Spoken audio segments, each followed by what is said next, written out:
Le mercato s'annonce explosif. Real Madrid et FC Barcelona préparent des révolutions qui pourraient bouleverser le football européen pour la prochaine décennie. Entre jeunes prodiges, stars indiscutables et transferts stratégiques, chaque mouvement peut changer l'histoire.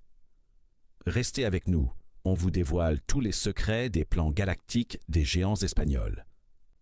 Numéro 1. Real Madrid, le retour des Galactiques jeunes. Le Real Madrid ne veut pas simplement recruter. Il veut dominer l'Europe sur le long terme.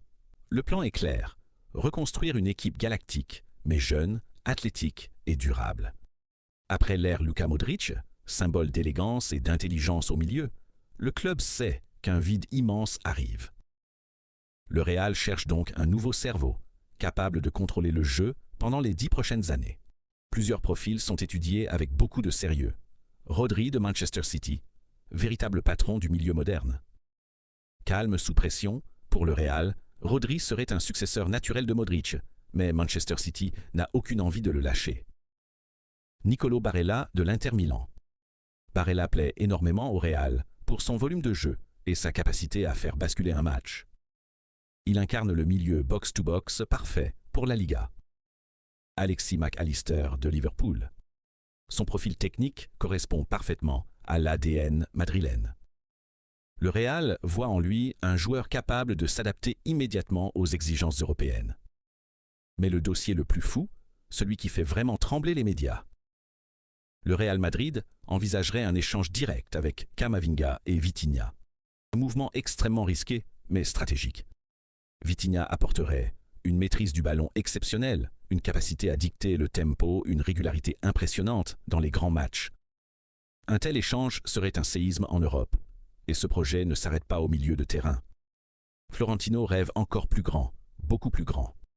Dans les bureaux du Bernabéu, plusieurs noms reviennent avec insistance.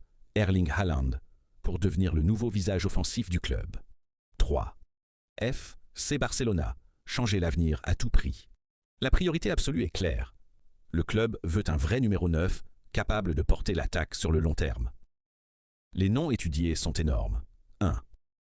Alexander Isak. Isak correspond parfaitement au jeu de possession du Barça. 2. Victor Gyökeres, son profil physique séduit énormément la direction, surtout face aux défenses compactes de Liga. 3. Julián Álvarez. Álvarez représente une option stratégique idéale, capable de jouer seul en pointe ou dans un système plus flexible. Mais le chantier ne s'arrête pas à l'attaque. Le Barça veut un patron derrière, capable de stabiliser l'équipe dans les grands rendez-vous européens. 3 profils ressortent clairement. 1. Alessandro Bastoni, élégant, solide, excellent relanceur. Un défenseur moderne, parfait pour l'ADN Blaugrana. 2. Christian Romero, agressif, intense, leader naturel. Romero apporterait du caractère et de la solidité, 2 qualités qui ont parfois manqué au Barça. 3. William Saliba, puissance, sérénité, maturité impressionnante. Saliba est vu comme un défenseur capable de dominer l'Europe pendant 10 ans. Le message du Barça est clair, il n'y a plus de place pour l'erreur. Chaque recrutement peut sauver une saison, définir un cycle ou condamner le projet sportif pour plusieurs années.